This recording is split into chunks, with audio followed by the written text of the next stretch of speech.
When I stepped into our home that evening, I immediately sensed something was off. The air was thick with tension, cut only by the shrill cries of our 1-year-old daughter. Her wails were different this time. There was a desperation in her voice that I had never heard before. But there was my husband, lounging comfortably on the couch, completely engrossed in a comedy show on TV, laughing as if everything was perfectly fine. "Hey, what's going on? Why are you ignoring this situation? Please take our daughter to the hospital," I pleaded, my voice trembling with urgency. He glanced over, annoyance flickering across his face. "Just leave her be. It's not the first time she's thrown a tantrum like this. She'll tire herself out and quiet down eventually." He dismissed my concerns with a wave of his hand. But as a mother, my instinct screamed that something was very wrong.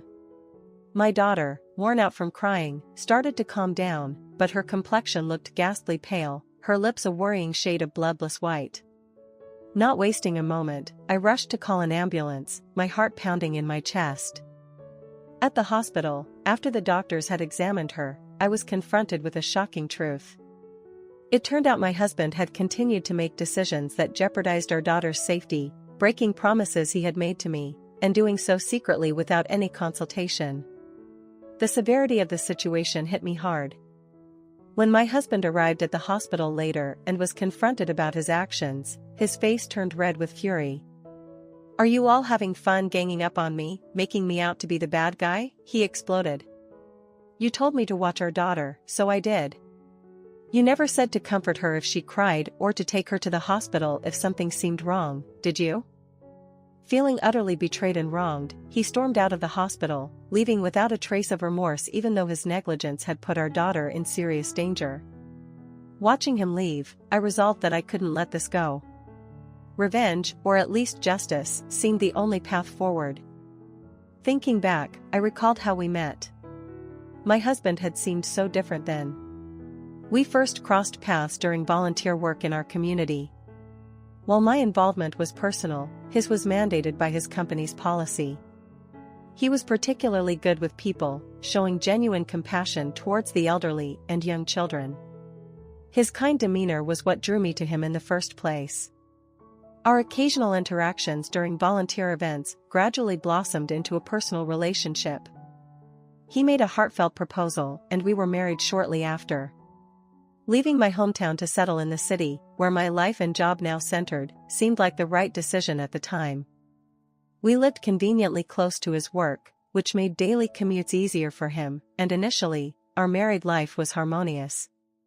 Living closer to my in-laws than my own parents was slightly concerning at first, but they were welcoming, and I developed a particularly close bond with my father-in-law, who was still active in judo, a sport he had been passionate about since his youth. Now, as he approached his 60s, his commitment to the sport and to his family had always inspired respect. Little did I know, however, how the dynamics within our own small family would challenge these initially comforting relationships. I also had a phase during my childhood when I was devoted to martial arts, a passion I discovered that I shared with my father-in-law. This common interest created a special bond between us after I got married. Our relationship became an unexpected source of support, particularly when I became pregnant a year and a half into our marriage. Giving birth to our daughter marked a joyful milestone in our lives. The hospital room was filled with love and support not only from my in-laws and my parents, but also from my husband, who was right there beside me. It was a moment of pure happiness, and I often thought of sharing this story with my daughter when she grew older, hoping it would make her feel cherished and valued. However, this bliss was short-lived. It wasn't long before I discovered that the financial security my husband had portrayed before our marriage was not as solid as he had claimed. He had exaggerated both his savings and his annual income. Initially, I thought we could overlook the exaggerations about his savings since we could build our finances together. But the truth about his income, revealed at a time when I took maternity leave, hit us hard. With my income paused, the reality of living on his significantly lower earnings became daunting. This financial strain became even more apparent as our daughter grew. The costs associated with raising a child were climbing, and it became clear that we couldn't sustain ourselves on his income alone. As much as I had dreamed of being a stay-at-home mom until our daughter reached middle school, the financial pressures forced me to reconsider my plans. I returned to work when our daughter was just over a year old, but it took 6 months to find suitable childcare. Those days were filled with guilt and worry. Leaving her in daycare pained me deeply, as I didn't want her to experience the loneliness I had felt as a child. I grew up mostly in the care of my grandparents or at daycare centers because both of my parents worked. Despite feeling lonely, I never resented my mother for it. She always made a point to spend time with me after work, showing me love and attention, no matter how exhausted she was. My father did the same, and their efforts made me feel deeply loved. As I navigated the challenges of returning to work, I often reminded myself of my mother's strength and dedication. If my mother could do it, so can I would tell myself, no matter how exhausted I felt or how late I returned from work. This mantra helped me cope with the difficult transitions and the emotional tug-of-war between my career and my role as a mother. As I struggled with these feelings, I held on to the hope that my efforts would one day make sense to my daughter, just as my mother's sacrifices had become clear to me over time. I always made sure that spending time with my daughter was my top priority, ensuring she felt loved and cherished every single day. My husband, whose job afforded him flexible hours and the luxury of working from home without the demands of overtime or weekend work, seemed perfectly positioned to share in the parenting responsibilities. This arrangement allowed me to return to my career with a somewhat lighter heart, trusting that our daughter was in good hands. He took on the task of taking our daughter to and from daycare and never once complained, embracing his role as an active parent. Seeing him so dedicated to the welfare of others, including our daughter, reassured me that I had made the right choice in a partner. His willingness to even volunteer some weekends filled me with pride. As our daughter grew, I began to consider resuming my own volunteer work in the community, feeling that the balance in our family life was finally being restored. However, that sense of balance was abruptly disrupted one evening when I came home from work. As I was changing our daughter's clothes, I noticed a worrying bump on her head that hadn't been there in the morning.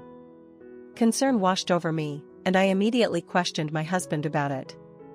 He casually mentioned that she had bumped her head on the corner of a table leg. Judging by the size of the bump, I knew she must have cried a lot from the pain. Head injuries can be deceptive and dangerous, so naturally, I assumed he had taken her to the hospital.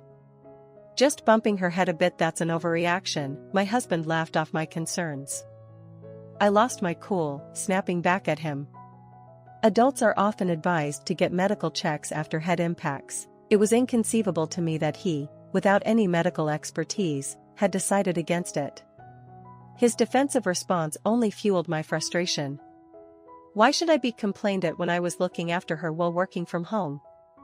If you're going to say that, then don't stay late at work and come home for our daughter, he retorted, implying that as her mother, I should prioritize her care over earning money. I was furious, but restrained myself from escalating the argument further.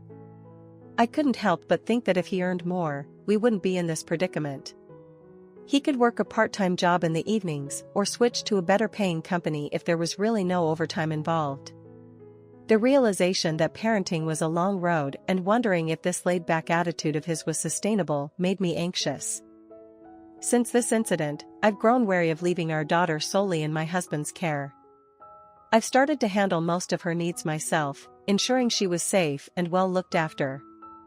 Fortunately, my company was understanding towards the needs of married women, occasionally turning a blind eye when I needed to step out from work temporarily. Yet, I knew I couldn't use the excuse of avoiding overtime too frequently, especially as I juggled daycare schedules. The strain of maintaining professional and parental responsibilities was mounting, and I was left questioning how long I could continue this balancing act without more support. I made every effort to maintain the delicate balance between work and parenting, a challenge that only intensified over the months. When an important client, who had been instrumental to our company, suddenly passed away, I found myself needing to attend a funeral that was not optional. The timing was such that I couldn't arrange for weekend childcare on such short notice, and with a heavy heart, I left my daughter in my husband's care once again. This decision came after a previous incident where my daughter had bumped her head. We had visited the hospital together the next day to ensure everything was all right. Thankfully, the injury was minor, but the doctor had given us a stern warning about the risks of not keeping a vigilant eye on her. This experience seemed to have made a significant impact on my husband, who, when I hesitantly asked if I could trust him this time, assured me earnestly that there would be no repeat of the last time. Despite his assurances, my anxiety gnawed at me as I left for the funeral. I found myself calling him soon after departing, and then again before entering the funeral home. I was worried that my frequent check-ins might annoy him, but he seemed unusually patient and even called me a worrywart, reassuring me that everything was fine. His calm response helped soothe my nerves a bit, and I reminded myself that he was also growing into his role as a father. With a slightly lighter heart, I entered the funeral, trying to focus on paying my respects. The funeral lasted several hours, and throughout, my thoughts kept drifting back to my daughter. As soon as the service concluded, I rushed to leave, eager to get back home. A coworker, understanding my urgency, offered me a ride, which I gratefully accepted to save time. Upon being dropped off at my house, only to be met by the distressing sound of my daughter crying loudly from the living room. My heart sank as I rushed towards the noise, finding her lying on her back, tears streaming down her face. To my dismay, my husband was completely engrossed in a TV show, occasionally letting out laughs, seemingly oblivious to her distress. "Hey, what are you doing?" I yelled, frustration and fear mounting as I turned off the television.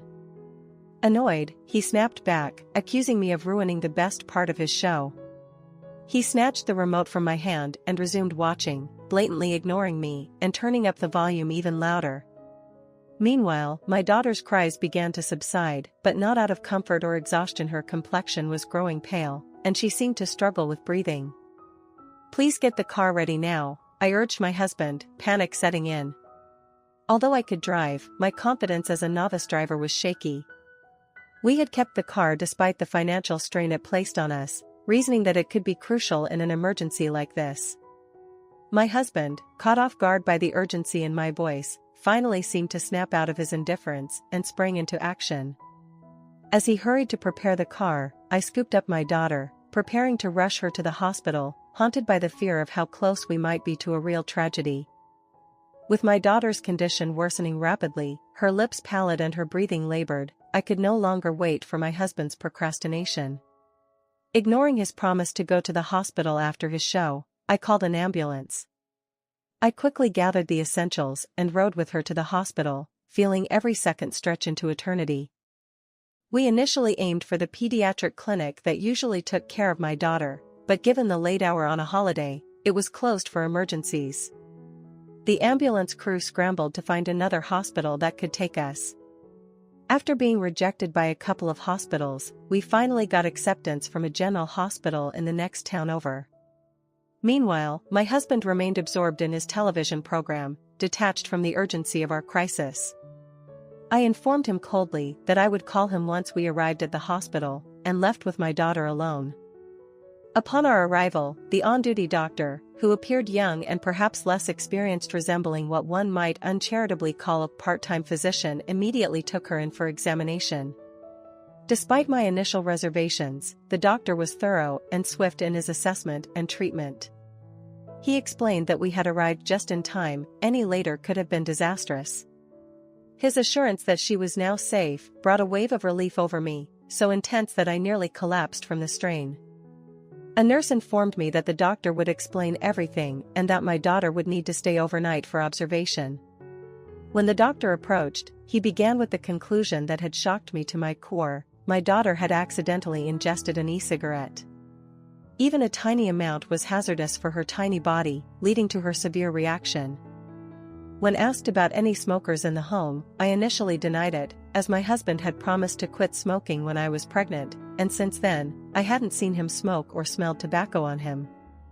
However, facing the possibility amid these circumstances, I reconsidered and acknowledged that my husband might have been smoking secretly without my knowledge. Eventually, my husband arrived at the hospital, his demeanor tired and evasive. As soon as I saw him, I couldn't hold back my anger and confronted him about his secret of smoking. "Why have you been sneaking around smoking?" If you're going to hide and smoke, at least don't do it around our daughter. He defensively replied, "What?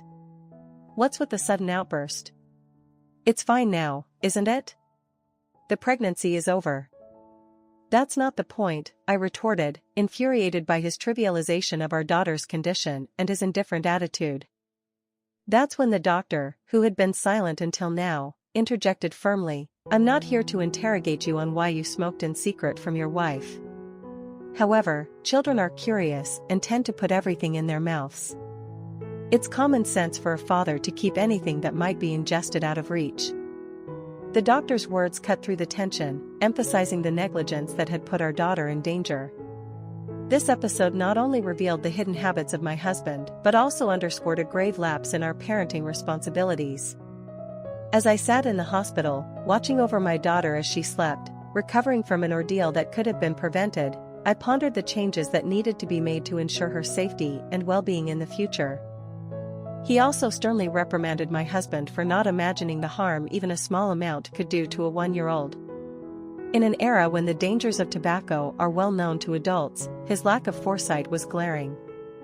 Embarrassed, or perhaps wounded in his pride by the doctor's scolding, my husband's face turned red, and he sulked away, eventually fleeing the scene. Honestly, his absence posed no problem. In fact, without him around, perhaps my daughter could sleep more peacefully, considering he hadn't been there to help when she was suffering. At that moment, I felt that my priority shouldn't be chasing after my fleeing husband, but to stay by the side of my daughter who had endured so much pain in her small body. The next day, when the pediatrician examined her, we decided on a bit more observation and an extended hospital stay. While the on-call doctor had deemed her ready for discharge, considering I worked during the day, it made sense to keep her under full-time hospital care for now. I went home briefly to prepare for my daughter's hospital stay and found it difficult to go to work, so I called in sick. When I got home, there was no sign that my husband had returned since he left.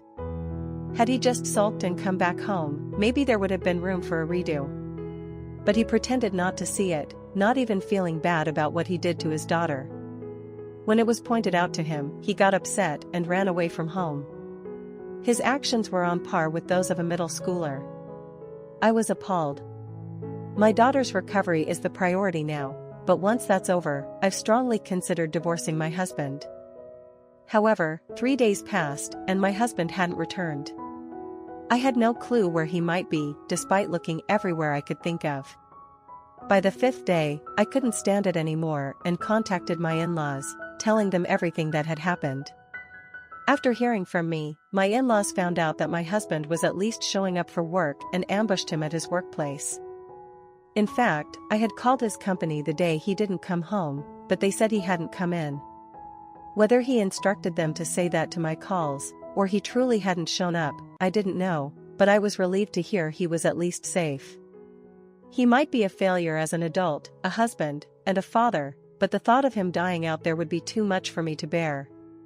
Even if his actions were problematic, splitting up in anger isn't something I'd feel good about, and disappearing without even apologizing for his treatment of our daughter felt cowardly. However, the silence between us grew, and the distance seemed to harden into something more permanent as each day passed. He couldn't escape my mother-in-law, who still boasted the agility and speed of a former track and field athlete from her student days. My father-in-law, equally formidable, managed to pin him down effortlessly. When my in-laws brought him back, my husband's suit was tattered, a visible sign of his desperate attempts to resist. By the time they caught up with him after he fled the hospital, they were fully informed about how he had neglected our daughter and had given him a thorough dressing down. He was completely demoralized and deflated. After leaving the hospital, he had never gone home but instead went straight to a hotel. He apparently got new clothes there, and while I wondered where he got the money for that, what was more pressing was his indifference towards our daughter. "Weren't you worried about our daughter at all? Even if you didn't want to face me, couldn't you have checked with the hospital or come to visit her?" I challenged him. "An amateur like me wouldn't make a difference, right? Illnesses and injuries should just be left to the doctors," he retorted dismissively. "It's not about that," I replied, my frustration mounting. Didn't you feel worried at all, as a person, as a father? I understand not everyone develops maternal or paternal instincts upon becoming a parent, but to not even worry as a human being. What does that mean? Was your enthusiasm for volunteer work just for show?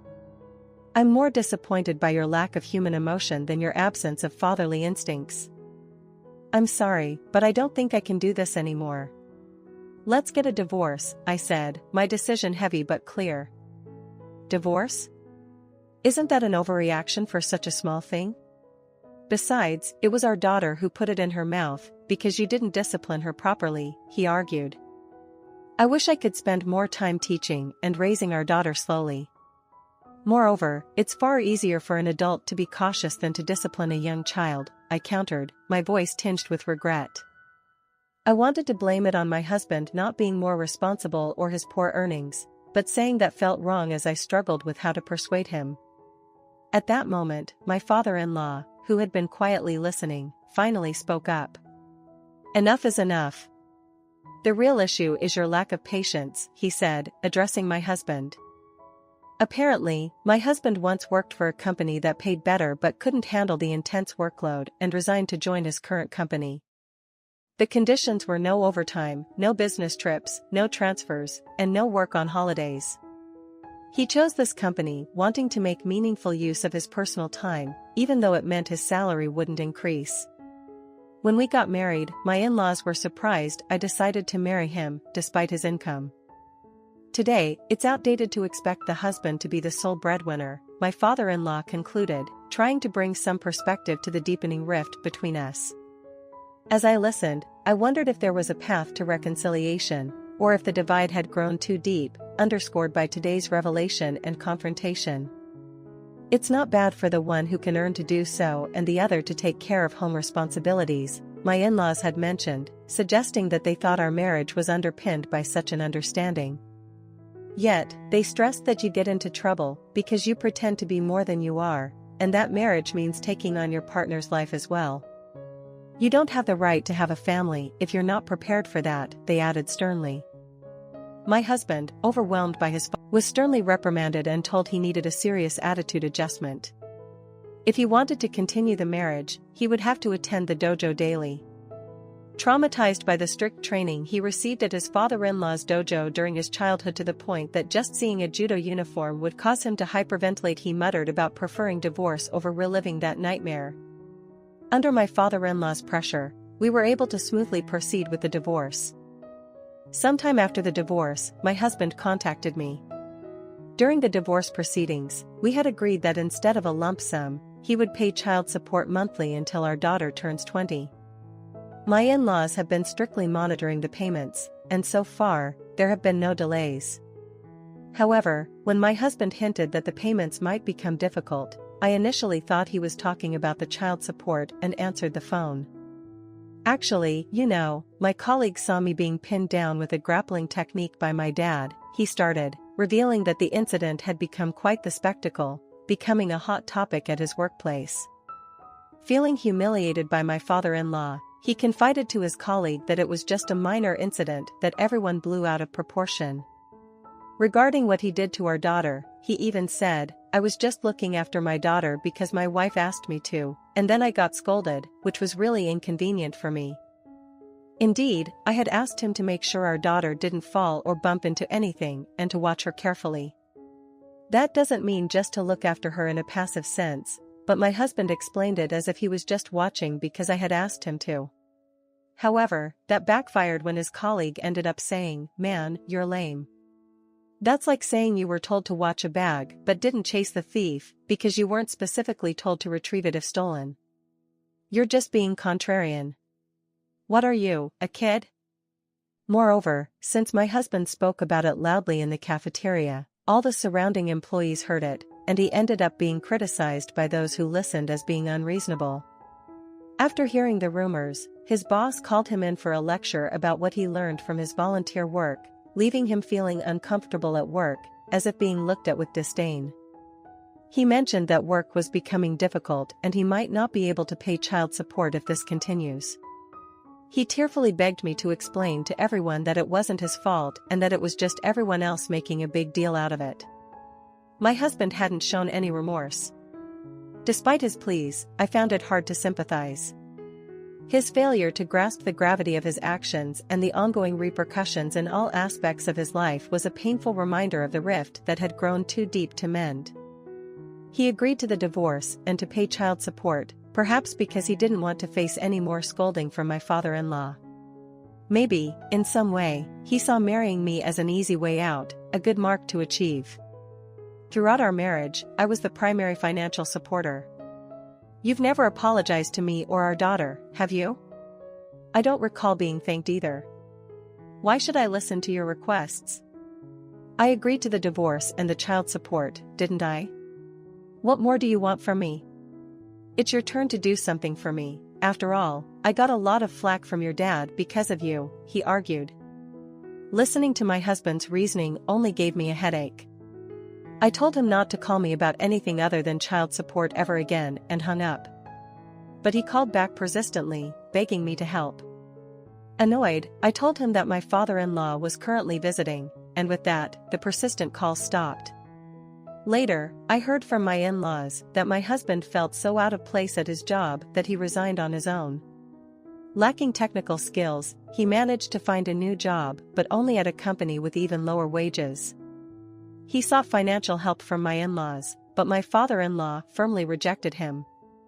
My mother-in-law suggested he live at home to save on rent, but he refused, saying he couldn't stand living with my father-in-law and somehow managed on his low income. However, things became tough, and he reached out to me wanting to reduce the child support amount, claiming it was a significant burden.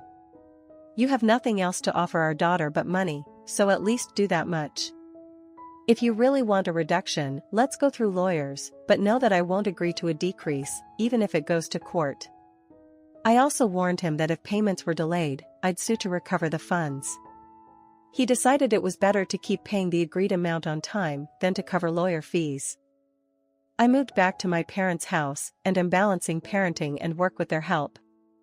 My dad got rehired for 3 days a week at the company he worked at until retirement, saying he's still capable of working. My mom retired early for my daughter. I felt bad for my mother who loved her job, but she wanted to do for my daughter what she could not do for me. Don't worry, it's just my self-satisfaction, she said, always by my daughter's side to ensure she never feels lonely. Coming home to someone waiting feels comforting. Seeing the lights on at home brings me peace. The family I always longed for is now right in front of me. Returning home has allowed me to focus more on work than ever, though the commute to the office increased. I was eventually transferred to a branch closer to my parents' home. I'm still in touch with my in-laws. We talk directly or share videos of my daughter's growth remotely, watching over her together. Our shared hope is just one thing: for our daughter to grow